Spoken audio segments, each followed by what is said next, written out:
Assalamualaikum warahmatullahi wabarakatuh. Bismillahirrahmanirrahim. Allahumma shalli wa sallim ala sayyidina Maulana Muhammadin wa ala alihi wa sahbihi ajmain. Amma ba'du. Yang sangat kula hormati Ibu Nyai Raja Setia Bang Yahya sedanten para putra-putra Gus Imam wonten Gus Reza, Gus Iim, Gus Nadir, Gus Istil, Habib Muhammad Al-Habsyi, Gus Kaula Haji Abdul Rauf Maimun Sibar, dan kula hormati para santri yang sangat kami cintai. Ini semoga saya jadi wali penuh. Amin ya rabbal alamin. Karena malam ini malam yang saya benar-benar tawadhu. Tawadhu itu sopan sekali karena diatur-atur ya mau, didolimi juga mau. Jadi ini benar-benar malam yang spesial bagi saya karena saya ini kalau di Rembang termasuk sudah kiai. Di sini dengan semudahnya diatur-atur, diberi gelar yang paling tidak saya suka. Karena saya memang nggak pernah ingin terkenal, ingin viral, tapi itu Allah yang menghendaki, bukan Gus Reza. Jadi kalau protes saya ya protes sama Allah Subhanahu wa Ta'ala. Tapi begini, sebetulnya kita ini punya hubungan rahim ilmu. Saya akan matur serius sekitar 15 menit, guyon 10 menit, setelah itu selesai. Secara kesanatan ilmu, Lirboyo itu kita tahu guru saya Al-Alim Al-Alamah Haji Maimun Sibar dulu itu ngaji di sini di Mbah Manap, di Mbah Karim. Dari keunikan ngaji itu adalah ketika bangun ngaji sama Mbah Zubair Syuhuru Zahab itu Finnahwi karangan Ibnu Hisham itu hanya separuh. Delalah pas kesini, padahal Mbah Zubair sama Mbah Manap itu tidak wi'ana. Itu delalah Mbah Manap itu meneruskan persis batas akhir yang diakhiri Mbah Zubair. Jadi tidak ulang lagi, diteruskan. Kenapa tidak diulang? Karena bacaan Mbah Zubair ini sudah benar. Sehingga Mbah Karim tinggal meneruskan bacaan yang pernah dibacakan siapa? Mbah Zubair. Ini termasuk wa min karomati, termasuk keramatnya Mbah Karim. Saya tidak tanya apa Gus Reza keramat seperti itu, karena saya yakin ya pasti keramat. Orang punya anak buah yang macam-macam itu pasti keramat. Kalau salah saya punya anak buah warga itu bagus. Karena itu persis sanad keilmuan kita. Bapak saya itu pernah cerita ke saya, hormat sama orang macam-macam. Kalau ditanya orang Pak Yai, wong ngono kok kancani, sebelum jadi ngono lu ya sapa. Ternyata ilmu itu ditemuk Gus Reza. Artinya secara sanad keguruan seperti itu. Dulu Bang Mahfuz ngaji sama namanya Kiai Haji Khalil Harun. Itu masih pernah mbah sama Bang Maimun karena ya dari keluarga Sarang. Kemudian Gus Imam ya pernah ngaji sama Mbah Mun di Sarang. Di antara guru-gurunya ya termasuk keluarga besar saya. Saya masih ingat betapa fanatiknya Mbah Mun sama Sarang. Ini saya belum pernah cerita ke Reza, langsung cerita di depan umum biar tadi makdannya itu harga karunnya itu langsung dibagi seperti makan. Itu Mbah Mun itu saya masih ingat. Anak putuku senajan sak wulan itu tahu ngaji Lirboyo. Saya kelas 1 aliyah sama masih ingat disuruh nemanin Gus Kamil putra Mbah Mun yang pertama dari ibunya Mas Tia. Itu disuruh pasangan di sini. Dan saking takdirnya Mbah Mun saya masih ingat itu ngasih bisaroh bentuk hadiah takdim sama zaman itu Mbak Idris, Yai Anwar, Mbak Imam, Gus Imam itu diamplopi sendiri. Saya masih ingat pas itu diisi 25.000. Ketika itu makan 1 bulan baru 13.000. Jadi kalau 25.000 ya kira-kira bisa makan 2 bulan. Itu diamplopi sendiri. Disuruh nganturkan Mbak Idris, Mbak Anwar, Mbak Imam sama Gus Kahabis sama Gus Maksum. Jadi saya pernah pasangan di sini. Saya tidak tahu apa ini sudah mewujud atau belum. Tapi karena saya itu niatnya nemani Gus Kamil, saya itu tidak pernah ngaji. Ingat saya dalam 1 bulan itu ngaji 2 kali. Lupa tahunnya karena wali tidak boleh nginget dia.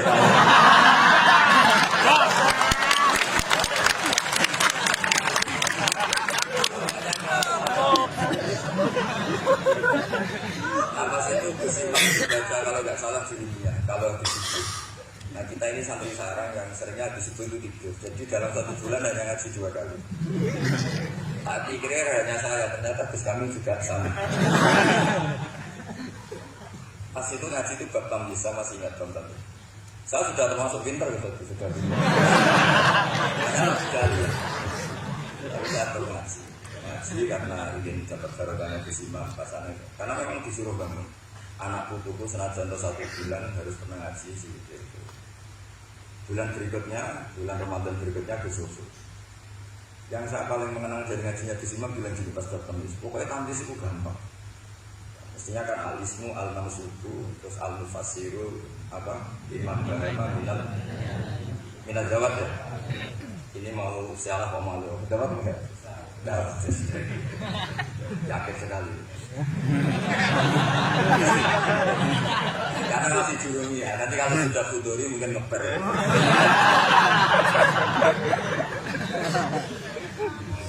Kemarin jatuhkan nasab sama saya, jatuhnya juga saya kalah lagi, disuruh manggil lip. Saya ini paman sampean.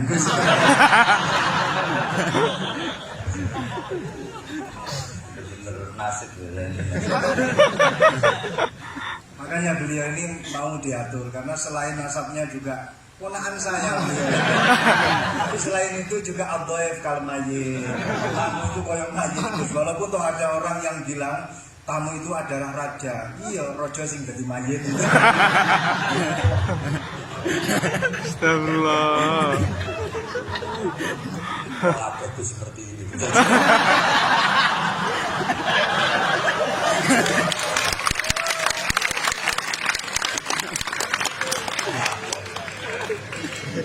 Saya masih ingat Gus Imam itu lucu sekali. Cuma lucunya lebih benar dibanding putranya urusan. Itu kalau banyak tamyiz. Tamyiz itu gampang. Beliau nggak pakai takrif atau definisi yang ada di dirinya. Atau bermuni apa nih ya berarti tamyiz.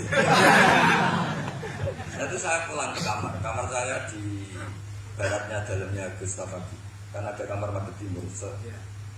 Utaranya musola persis juga ada kamar menghadap timur. Saya di situ. Tiap malam tuh nyewa sepeda ontel, kalau nggak salah harganya 125 rupiah lah. 25 terus ke Doro. Nyetel radio. Jadi kalau malam itu nyetel radio di Doro.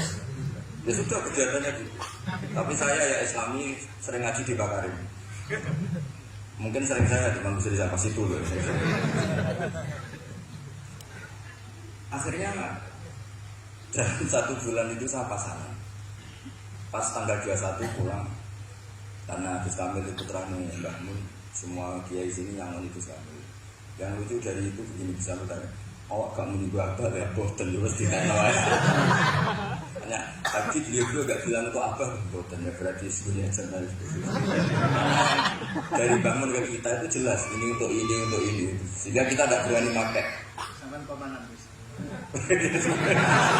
Tadi humus tadi apa seperti itu. Nah ini cerita ilmu, gak sulus. Biar jenengan tahu bahwa sanad saya dengan Gus Reza ini zuriatam ba'duha min ba'd. Apalagi sekarang Gus ini tadi cerita-cerita ke saya dapat generasi keempat dari Kiai Mahfud. Jadi istrinya Gus Iim binti Kharir bin Muhammad bin Mahfud. Pak Mahfud itu tokoh yang sangat-sangat diidolakan oleh Mbah Maimun Zubair. Karena ketika ada Alfiyatus Sirahnya Imam Suyuti itu tidak ada yang bisa mensarang sampai datang seorang termas. Kalau beliau mungkin tidak bilang orang termas, mbahnya istri saya. Karena kalau termas beliau nggak keren, itu mbahnya istri saya. Jadi kalau nggak mengandalkan diri sendiri, yang mengandalkan istrinya. Nah itu nggak masalah, seperti itu juga. Allah itu baik. Keramat gandul karena bojone. Muga-muga keramate tetep aja sampai cuman gandul itu.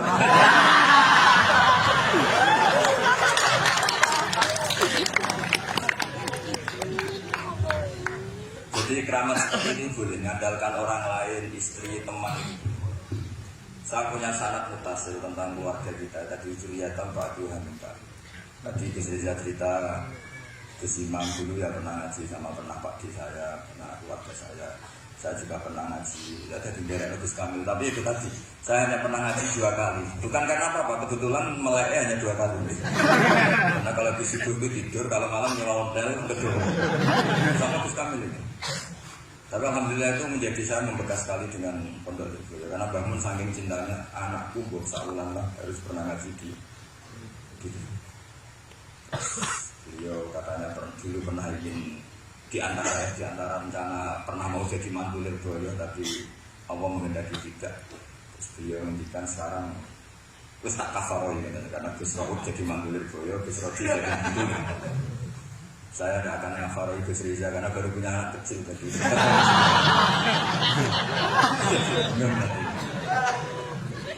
Saya teruskan menyangkut sanad-sanad tadi. Ya maksudnya itu yang nulis Khasyatul Turmusi. Kalau sini bacanya Tarmasi untuk Jumum. Turmusi. Ya Turmusi. Ada yang baca Tarmasi. Karena nasibnya nama Ajam itu kasihan. Ada orang itu namanya Tirmizi, yang satu Turmuzi, yang satu Tarmizi. Ada Tarmizi. Ustukhri juga sama. Ustukhri, Istokhri. Apa? Ya itu.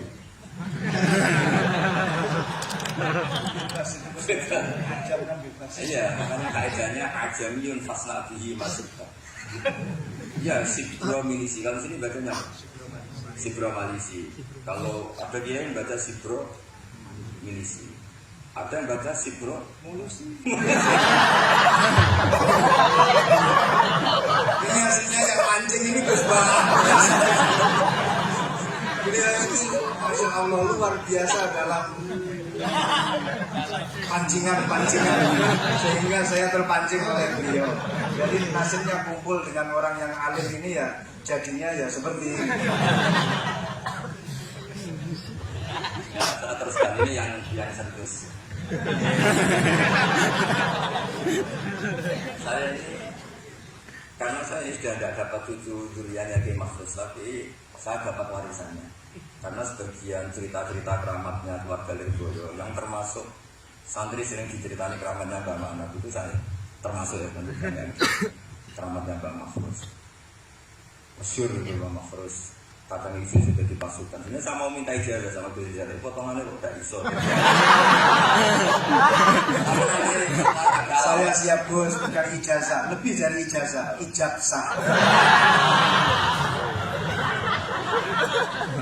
Kalau tidak ada indikasi bisa, saya pasti minta ijazah. Dan semenjak itu saya sudah berani gosok karena berarti guru saya.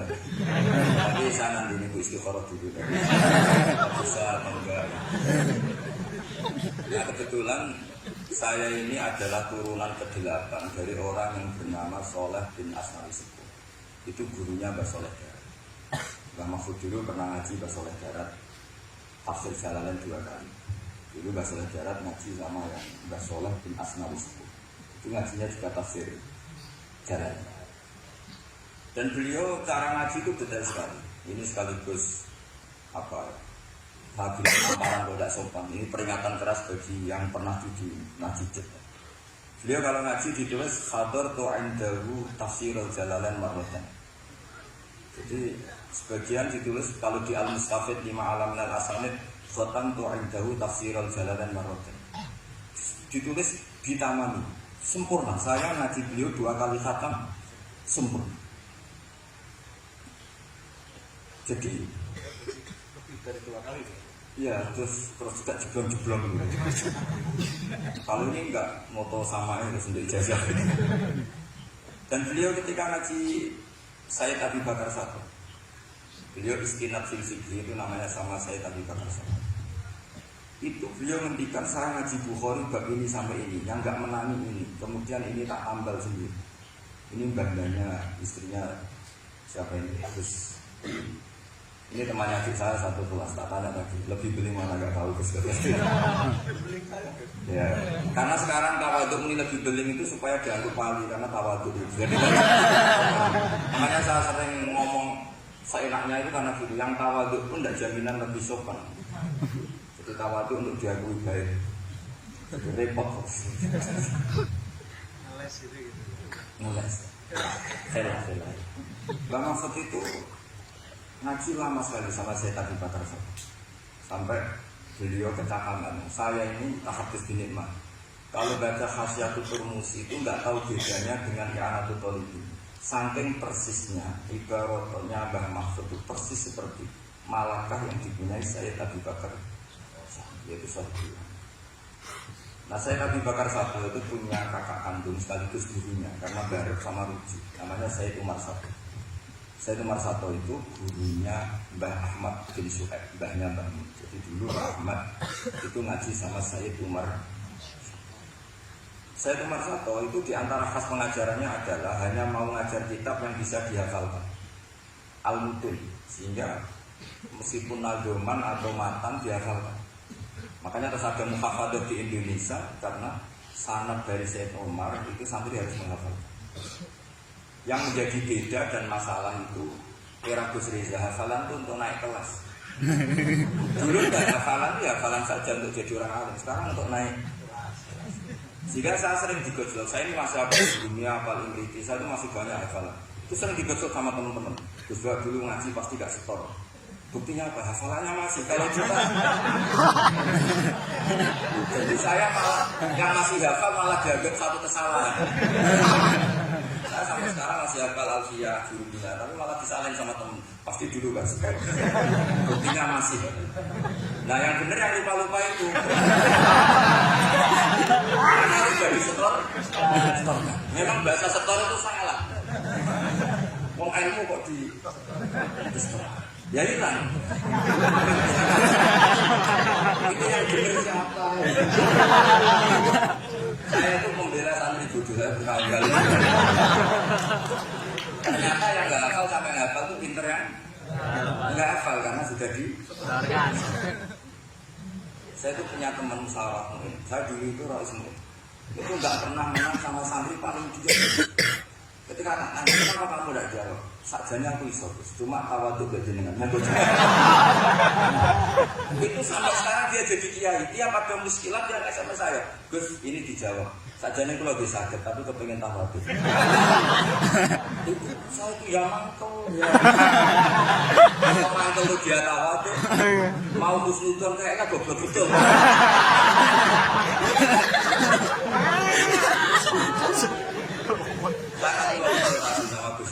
Sekarang menghadapi kiai kayak ini. Jadi mau dibenci itu tawadhu, mau diyakini tawadhu kayaknya memang enggak. Terus-teruskan tentang Mahfud. Jadi guru-guru kita ini zuriatan Pak Tuhan. Saya sampai sekarang ngaji di Pondok Damaran, itu pondoknya generasi ke-7 lah. Itu juga babahnya keluarganya. Itu kan jadinya itu dulu itu luar biasa. Zaman itu sudah ngarang kitab. Jadi Mbak Raden Asnawi yang terkenal itu termasuk pendiri NU itu masih cicit dari Kiai Haji Asnawi Sepuh. Haji Asnawi Sepuh itu punya anak namanya Soleh, yaitu gurunya Mbak Soleh. Dan jadi itu saya Mbak ke-7 lalu ke-8. Jadi semua saya Gus Reza, Gus di sini. Zuriatan Pak Burhanuddin. Nah ciri zuriyah sing mardiyah itu yang dirikan Allah itu adalah karakter ajadatnya, karakter leluhurnya itu terjadi. Makanya Nabi Yusuf mengatakan wattaba'tu millata abai Ibrahim wa Ishaq wa Yaqub. Maka nalana an musyrika billahi min syai'. Saya mengikuti jejak leluhur-leluhur kami. Dia menyebut mulai Ibrahim, Ishaq, Yaqub. Ciri utama leluhur itu adalah maka nalana an musyrika billahi min syai'. Saya tidak akan melakukan syirik kepada Allah. Makanya ketika saya dulu belum hafal Quran, bapak hanya ngendikan begini, hak, kau itu hafal Quran, kau nak hafal, kau kepaten obor. Artinya misalnya mbak kita bisa baca Khasyatul Turmusi, anaknya bisa, cucunya bisa. Ini cicitnya mau udah bisa itu malu karena bapaknya bisa. Sekali bapaknya tidak bisa, anaknya ini punya alasan, bapak aja udah bisa. Ini bukan nyindir, perintah. Ya, sebenarnya bukan nyindir, tapi kok perintah. Jadi kalau saya tidak hafal Quran, bapak saya itu hafal Quran, bapak saya, buyut saya itu hafal Quran. Itu sekali saya tidak hafal, maka anak saya punya alasan tidak hafal karena bapaknya tidak. Untuk supaya anak ini tidak punya alasan, bapak ini harus jaga tradisi itu. Wattaba tu millata. Jadi kalau Gus Rizal bisa bahasa Arab, bisa bahasa Inggris, anaknya itu bisa ngajar Mandarin. Karena sanad ini harus musalsal. Saya bayangkan orang itu tidak akan bakas Bazubair andaikan bangun tidak saling itu.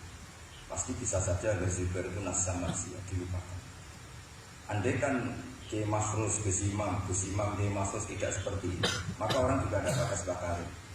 Sampai Bakarin dihormati sedemikian rupa karena zuriyahnya meneruskan tradisi beliau sampai seperti ini, yaitu mengkhidmati para santri.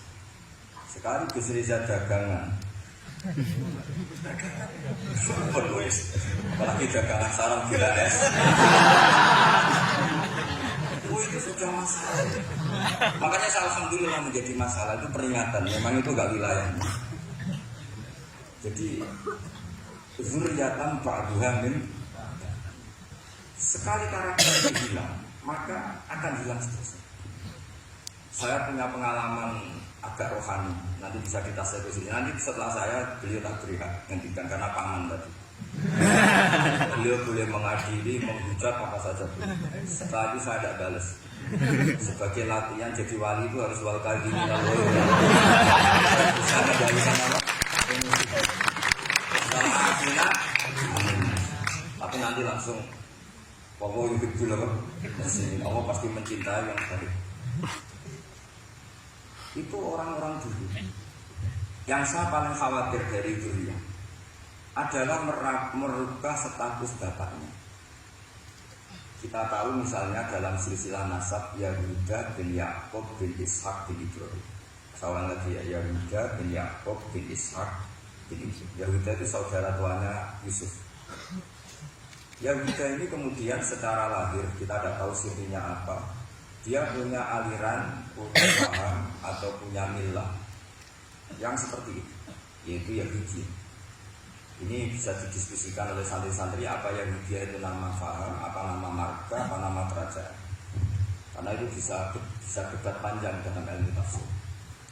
Tapi karena ada cucu yang bernama Yahuda, ada orang yang mengidentikan Ibrahim itu Yahudi.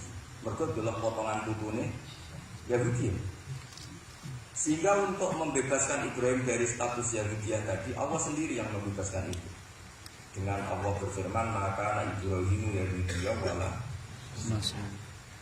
Kalau kita punya mbah alim alama, bapaknya alim alama, kemudian kita ini dagangan, terus itu ngalor itu, orang akan mira bapak kita seperti itu. Karena teori orang Jawa kacang orang ado songgolan. Jadi yang menstatuskan para leluhur kita adalah kita. Sekali kita ini meleset, tadi kata Gus Rizal yang As-Sabi tadi ya, As-Sabi adalah orang yang keluar dari rel bambanya, maka status kembalinya akan hilang. Makanya banyak orang alim alama, kemudian di era cucu sudah gak diziarah karena cucunya mengharamkan ziarah. Dan itu banyak sekali. Jangan-jangan bambanya bisa baca Ihya, cucu-cucunya tidak bisa, terus bilang orang penting itu ilmu modern. Ilmu itu tidak penting. Akhirnya ya sudah orang lupa lagi. Karena banyak sudah ada dikholi tidak dikenal. Itu yang paling bahaya dalam status uzur ini. Sehingga Nabi Ibrahim itu diselamatkan oleh Allah, yaitu dengan mengutus Nabi Muhammad SAW yang beliau adalah min khalisi sulalati Ibrahim al-Khalil. Sehingga Nabi Muhammad yang meluruskan itu. Gak benar kalau Ibrahim adalah Yahudi. Karena Yahudi itu adalah marga atau aliran atau milah, terserah, karena itu ada perdebatan. Setelah Ibrahim jauh, yaitu Yahuda bin Yakub bin Ishak bin Ibrahim. Ketika Rasulullah debat terbuka dengan pakar-pakar Yahudi, orang-orang Yahudi bilang Ibrahim itu Yahudi ya. Terus Allah memberi firman kepada Rasulullah SAW, antum haula ihajastum fi ma lakum fi ilm falimatu hajuna fi ma laysa lakum fi. Ini perdebatan sudah tidak fair, tidak objektif. Saya, kata Nabi Muhammad, berdebat secara ilmiah bahwa Ibrahim tidak mungkin Yahudi, pengikut Yahuda. Tapi kamu berdebat secara sangat tidak ilmiah, karena kamu mengatakan Ibrahim pengikut Yahudi dari Yahuda. Kenapa tidak ilmiah? Itu sama dengan mengatakan Mbah Manaf itu pengagum Gus Rizal. Itu kan salah besar. Kan Ibrahim itu kan Yahuda bin Yakub bin Ibrahim. Itu sama dengan misalnya mengatakan Pak Karno itu pengagum Puan Maharani. Itu kan kacau. Mbah Hashim pengagum Mbak Yeni. Itu kan kacau. Artinya apa? Ketika Yahuda menamakan diri atau mencatut Ibrahim dikatakan Yahudiyah, pengikut Yahudiyah, itu enggak ilmiah sekali. Karena Ibrahim generasinya jauh sebelum Yahudi. Makanya Quran mengingatkan kita ini sudah debat secara ilmiah. Falimatuhajuna. Kenapa kamu justru berdebat yang sangat tidak ilmiah? Terus Quran sampai mengingatkan wa ma unzilatit Taurat wal Injilu illa min ba'di. Padahal Taurat dan Injil diturunkan setelah itu. Bagaimana mungkin Ibrahim pengikut Taurat? Wong Tauratnya saja datang setelah Ibrahim. Jadi tapi itu tadi. Karena Yahuda itu zuriyahnya Ibrahim, tetap dia ketika menamakan manhaj Ibrahim atau milahnya itu kayak iya. Saya pernah ke makam Nabi Ibrahim itu ngeri betul di Hebron di Hebron itu saya pernah ke makamnya Al Khalil Ibrahim itu di sinagog jadi kepalanya di masjid kakinya menyentuh sinagog. Yang Nabi Yusuf malah hampir semuanya di sinagog. Yang parah Yakub semuanya di sinagog karena Yakobus lagi. Artinya gini, saya dulu sebagai pengkaji tafsir itu ya iskal itu janggal. Maka anak Ibrahimu Yahudiyah wala Nasraniya. Ibrahim itu tidak Yahudi ya tidak Nasrani. Itu kan satu pujian yang sangat aneh. Itu kan sama dengan mengatakan bahwa itu ya orang PKI, ya orang komunis, itu kan aneh. Masa Ibrahim Khalilur Rahman hanya distatuskan ya tidak Yahudi, tidak Nasrani. Tapi setelah saya ke makam beliau, ternyata ada artefak fisik atau suasana fisik yang beliau bisa saja dianggap Yahudi karena makamnya di sinagog. Sama, andai kan Mbah Karim tidak punya cucu-cucu kayak Gus Imam, kayak Gus Reza, terus makamnya Nyun Sewu gak ke rumah, makamnya Bazigar misalnya gak ke rumah, orang akan mengatakan itu makam awam sehingga tidak ingin menelan. Jadi itu ya benar. Mulanya jenengan dongan. Ya kalau suwun sekali-kali kalau ngomong serius ini juga kok. Aku lo boten perlu dongakno, gak ono ponakan dongakno paman. Tapi saya berkeinginan tangan saya ala siratul mustaqim. Jadi semua yang saya ceritakan tadi menyangkut kopi sangat jadi kopi itu ya semuanya seperti yang dijelaskan Reza, hakimnya itu bingung. Karena memutuskan ini tanah milik siapa, harta karun itu. Dulu kamu kira Nabi Sulaiman itu seriusnya enggak? Beliau itu relax. Tapi kalau punya keputusan di situ ada dua perempuan. Ya sebut saja dalam tafsir-tafsir misalnya Sohiro sama Gabiro. Sama punya anak kecil karena masih keluarga anaknya itu mirip. Kemudian anak yang satu itu dimakan serigala. Hilang. Dimakan serigala. Terus lapor ke Nabi Daud. Karena yang meyakinkan itu yang satu diputuskan ini milik kamu, misalnya milik yang adiknya.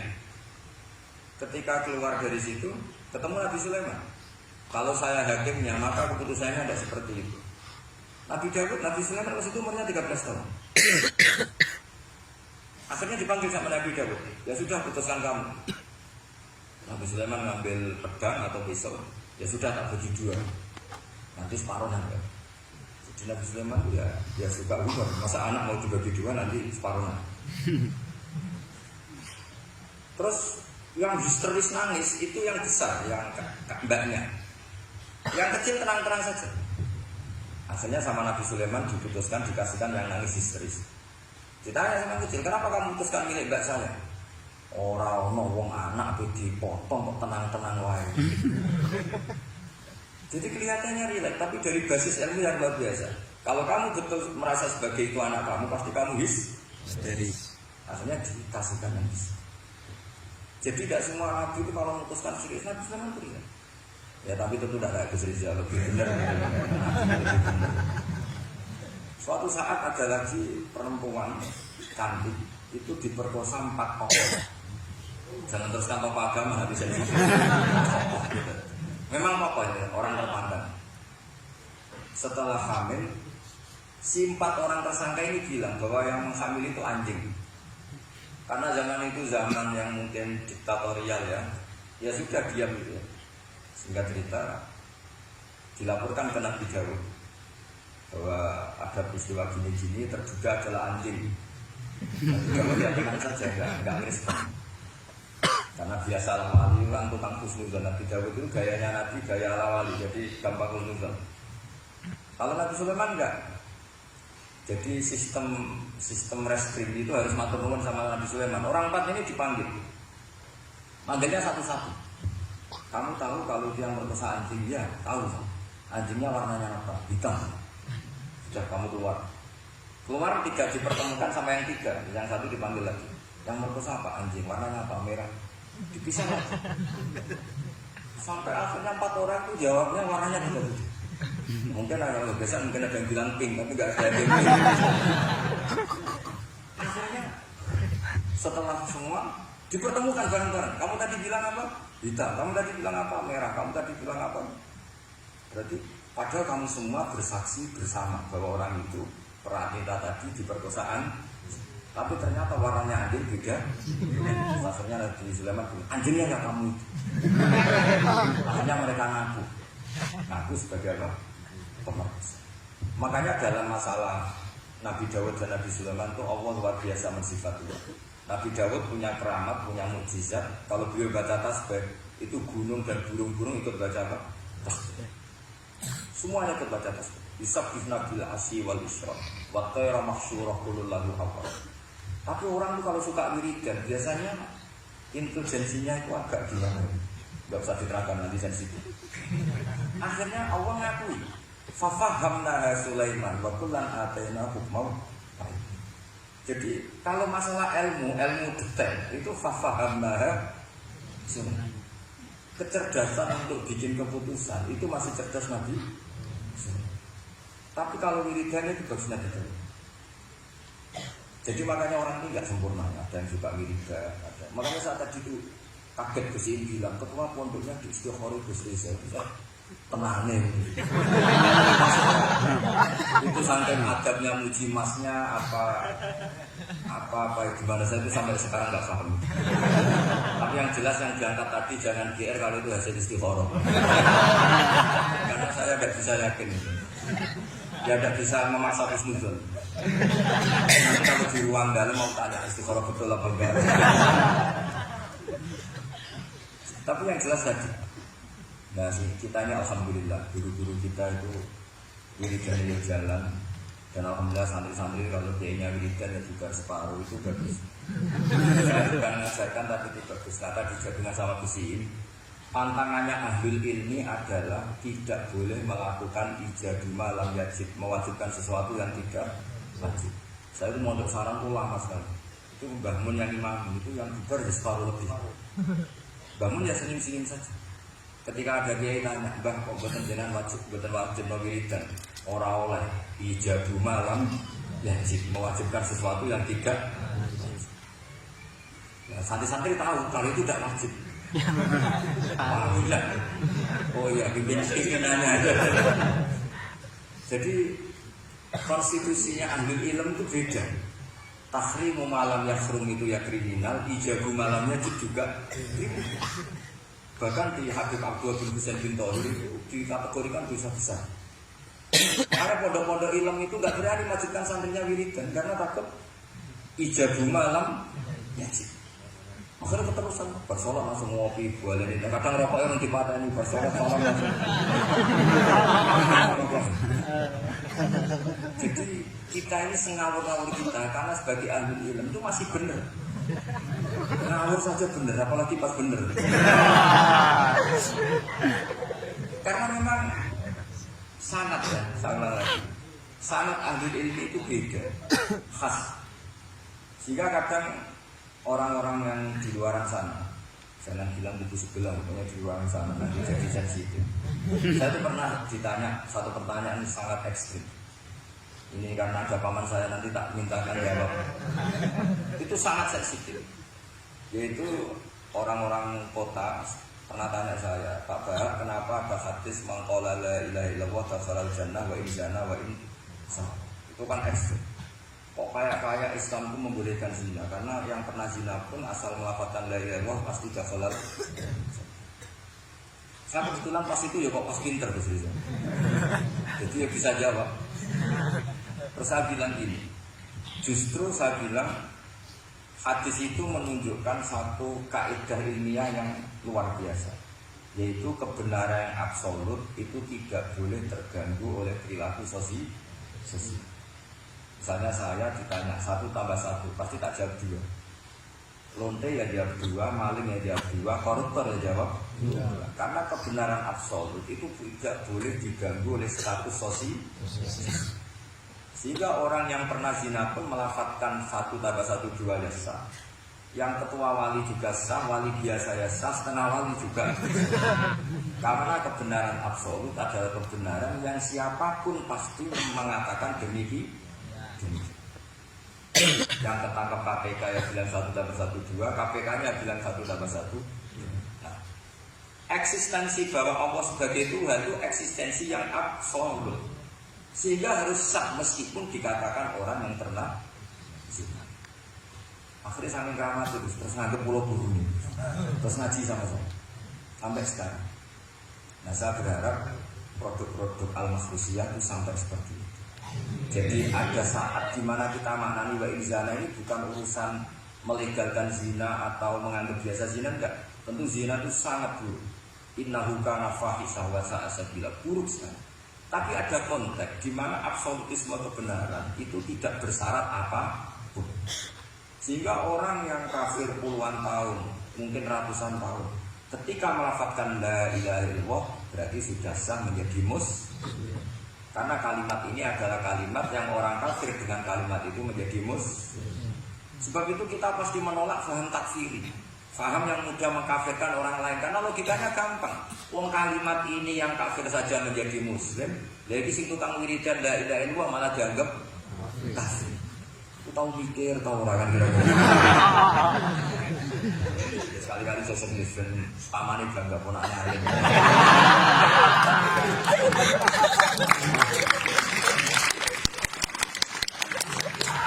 Jadi saya terpaksa ngetono alim saya dan paman bangga.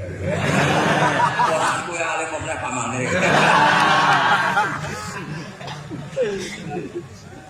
Jadi ini rileks ya. Jadi saya mohon sekali pemahaman hadis itu harus komprehensif, harus utuh. Sehingga zaman itu bukan sekedar kita. Abu Dzar itu sahabat yang khusyuk itu yang protes. Yang benar ya Rasulullah, masa wa in zana wa in salah. Diulang lagi. Yang benar ya Rasulullah, sampai Nabi mengatakan 3 kali. Lama-lama Nabi sampai agak keras nadanya. Ngendikan ala rafmi anfi Abi Dzar.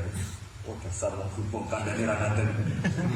Karena Abu Dzar itu orang khusyuk. Beliau tidak siap kalau orang yang pernah salah seperti itu kemudian tetap dakhalal atau sah melafadzkan la ilaha. Tapi dengan penjelasan ilmiah yang saya utarakan tadi, itu memang ini bukan masalah kegagalan zina atau nganggap zina biasa enggak, tapi masalah absolutisme kebenaran itu akan diakui oleh siapapun dan pihak manapun dan akan sah dari siapapun. Sehingga orang yang kafar tula umri, dia kafir tula umri, 80 tahun dia kafir. Kemudian pas mau mati melafadzkan la ilaha illallah Muhammadur Rasulullah, tetap sebagai berstatus mukmin. Qul lil ladzina kafaru iyantahu yufar lahum ma qad salaf. Katakan kepada orang kafir, sekali dia menghentikan kekafirannya dengan talaffuz di kalimat syahadah, maka otomatis menjadi muslim. Nah soal nanti masuk surga ya bisa kapan-kapan. Allah tidak bilang harus sekarang kan? Ya nunggu kita tunggu kira-kira bejo gitu. Tapi saya berkali-kali ngaji sudah orang Islam itu yang senang. Kita ini sudah dikasih kunci surga, miftahul jannah la ilaha illallah. Kamu harusnya nggak bisa masuk neraka. Enggak pegang kuncinya kok kamu mau masuk. Tapi ada teman saya bilang neraka ora ono pintu ning Langsung jengker. Nah kalau kamu pikiran gitu semoga ke situ kan. Aduh. Jadi makanya kamu yang pede saja. Umumnya orang itu kunci itu rahasia ini sudah dikasih tahu sama tadi Nabi itu miftahul jannah. La ilaha illallah. Ya kuncinya. Alamatnya juga sudah jelas. Alamatnya itu ya safo. Karena kalau as-sakhiyu qaribun minallah qaribun minal jannah. Kalau sampean kepengin tahu alamat neraka ya bakhil tadi. Itu qaribun minal. Jadi kalau kamu tanya alamat neraka di mana Gus? Kalau kamu medit pikir ya itu dekat-dekat situ. Nah, saya nggak dekat-dekat situ, makanya saya nggak tahu neraka di mana. Jadi saya mohon sekali dibalik saya sering bilang sama istri saya, kita ini membawa sanad yang berat. Karena di sini ada zuriatnya Ki Mahfuz, ada zuriatnya leluhur saya. Harus zuriatan ba'duha min. Jangan sampai buyut-buyut kita yang sudah meninggal statusnya rubah karena ulah para cucu kayak yang dialami tadi Yahuda bin Yakub bin Ishaq bin. Ya kita tidak pernah tahu itu apakah agama apa marga itu masih jadi perdebatan. Karena kalau kamu kritik sebagai agama juga nanti repot karena ada ayat innal ladzina amanu wal ladzina hadu wan nasara was-safi. Terus man amana billahi wal yaumil akhir. Artinya ada ayat di mana orang-orang iman dan orang-orang yang hadu. Nah, kalau hadu ini kamu anggap satu faham agama nanti repot. Masa Yahudi kok disejajarkan innal ladzina amanu wal ladzina hadu. Makanya jadi perdebatan para ahli tafsir. Makanya ahli tafsir maknanya innal ladzina amanu wal ladzina hadu lan wong sing tau Yahudi. Ini balaghah ibari makanan. Pakai status dulu. Mau tidak mau secara bahasa memang seperti itu. Misalnya ada preman tobat di tangan Gus Rizal mesti bilang, Gus iki preman sing wis tobat. Saya wis tobat kok darani preman. Itu namanya ibari makanan. Jadi dengan status yang iki wong kafir tapi saiki wis Islam. Lho Islam kok darani wong kafir. Ada yang maknani sehingga enggak perlu kamu jadi orang liberal yang menyamakan semua agama terus dari innal ladzina amanu wal ladzina hadu wan nasara was-safi man amana. Semua agama itu sama. Buktinya ayat itu sama, pakai wawu ataf. Iku ora tau ngaji tafsir gitu. Kalau sudah ngaji tafsir insyaallah enggak akan seperti itu. Jadi ayat itu ada ilmunya. Dan alhamdulillah di pondok sini, di pondok Lirboyo juga diajarkan ilmu balaghah. Jadi kadang penamaan itu bukan sekarang tapi diikhtibari makan ngitung dulu. Paham ya? Kayak kita mengatakan ini kafir tapi sudah Islam. Itu paradok gak? Wong sudah Islam dikatakan kafir. Itu bisa sampai goblok, saya kis pinter. Goblok kok. Ya, mau karena Assalamualaikum warahmatullahi wabarakatuh.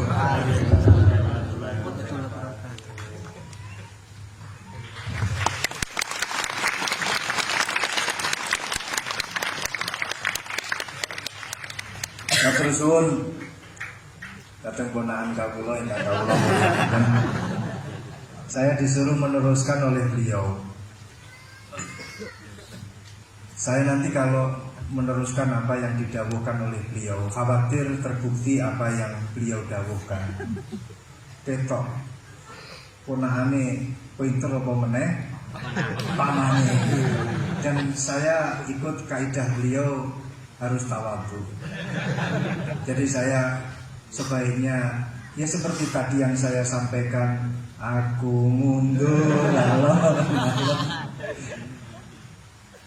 Ada yang menarik dari beliau itu tadi terusan daripada ayat yang beliau sampaikan, walakin kana hanifan muslimau wa ma kana minal musyrikin. Ini yang kemudian menjadi jalan tengah antara perdebatan di antara apakah Ibrahim itu Yahudi ataupun Nasrani. Jawabannya adalah hanifan muslimau wa ma kana minal musyrikin. Ikut pada jalan yang lurus. Maka dari itu tadi pun juga beliau sudah memberikan arahan kepada kita, ikut pada jalan yang lurus, jalan yang telah diarahkan, yang telah diberikan oleh para sesepuh kita. Jadi sebenarnya ayat-ayat yang telah beliau sampaikan dan juga penafsirannya itu tadi sudah cukup. Kalian kalau mau mencari sesuatu, jawabannya itu ada di dalam Al-Quran semuanya. Dulu itu ada satu kisah yang disampaikan oleh Dr. Ali Toharoyan di dalam satu kitab tafsir Ayatul Ahkam yang beliau karang. Dr. Ali Toharoyan ini adalah salah satu guru besar di Al-Azhar. Beliau mengisahkan ada seorang yang fanatik sekali dengan Al-Quran. Itu memang sudah menjadi keharusan kita, fanatik terhadap Al-Quran. Tapi ini fanatiknya luar biasa. Seorang pembuat roti, beliau fanatiknya kepada Al-Quran ini luar biasa. Setiap kali ditanya oleh orang, apakah Al-Quran ini menerangkan tentang bagaimana caranya kita memasak, ada jawabannya di dalam Al-Quran. Apakah di dalam Al-Quran itu ada caranya kita main sepak bola, ada jawabannya, semua di dalam Al-Quran. Ma faratna fil kitabi min syai'. Fassalnahu tafsila. Semuanya sudah dijelaskan oleh Allah. Allah di dalam Al-Quran menjelaskan semuanya secara rinci malahan. Suatu ketika orang ini ditanya oleh salah satu tamunya, Anda yang fanatik terhadap Al-Quran? Iya, saya fanatik dan kita wajib fanatik terhadap Al-Quran. Sekarang saya ingin tahu jawabannya. Dari satu pertanyaan, apakah Al-Quran itu menjelaskan bagaimana caranya membuat roti? Anda kan sebagai pembuat roti, Anda sebagai tukang roti. Saya ingin ayatnya apa di dalam Al-Quran, bagaimana caranya membuat roti. Si tukang roti ini secara refleks langsung menjawab, ada. Ayatnya apa? Fas'alu ahla dzikri in kuntum la ta'lamun. Kalau tidak tahu, tanyalah kepada yang tahu. Jadi kalian kalau tidak tahu, tanyalah kepada Gus Baha. Itu yang wajib menjawab pun juga sebenarnya Gus Baha. Wa'afu minkum. Assalamualaikum warahmatullahi wabarakatuh.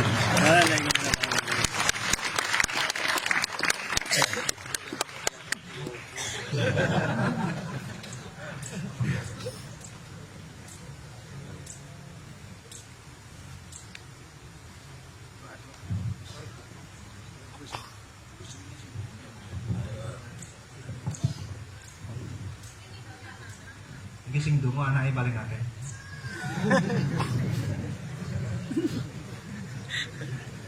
Itu musim gurung itu ya kan. Muka-muka tak oleh anak. Sing duwe anak ndongakno, sing durung duwe anak. Soalnya pengalaman.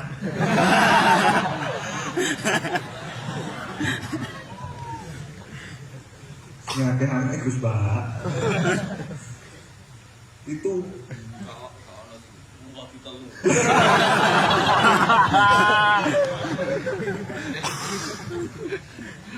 Ridho ilah wa syafat Rasulullah ala niyati sidqi wal qabul wa salam Allah bi syafat Rasul barakatuh bin nuri sirril Fatihah.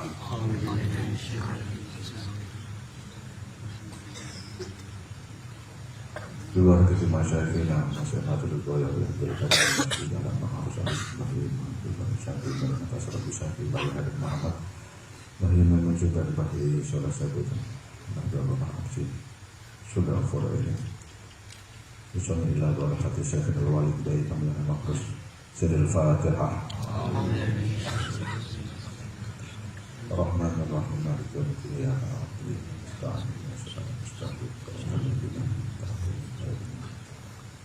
Bismillahirrahmanirrahim. Alhamdulillahi rabbil alamin. Allahumma shalli wa sallim ala sayyidina Maulana Muhammadin al-Fatih lima ughliqa wal khatib lima sabaqa nasrul haqqi bil haqqi wal hadi ila siratikal mustaqim wa ala alihi wa sahbihi haqqa qadrihi wa miqdarihi al-'azim. Allahumma jannibna afiyatan wa salaman taqwa wal istiqamah wa itamam mujibatina dama innaka sami'ud du'a. Allahumma ya Fattah iftah alaina futuhal arifin. افتح علينا فتح العرفين افتح علينا فتح العرفين واجعلنا واولادنا واساتذتنا وجيراننا من العلم على الخير والقران واجعلنا واياهم من العلماء العامل بعلمهم واجعلنا واياهم من عبادك الصالحين واجعلنا واياهم من الناجين الفارغين من امور الدنيا والدين يا ربنا لك الحمد. اللهم بارك لنا في المرضى بارك في علومنا ومشايخنا واعمالنا واولادنا وامهاتنا وجماعتنا وبارك يا الله في مجلسنا هذا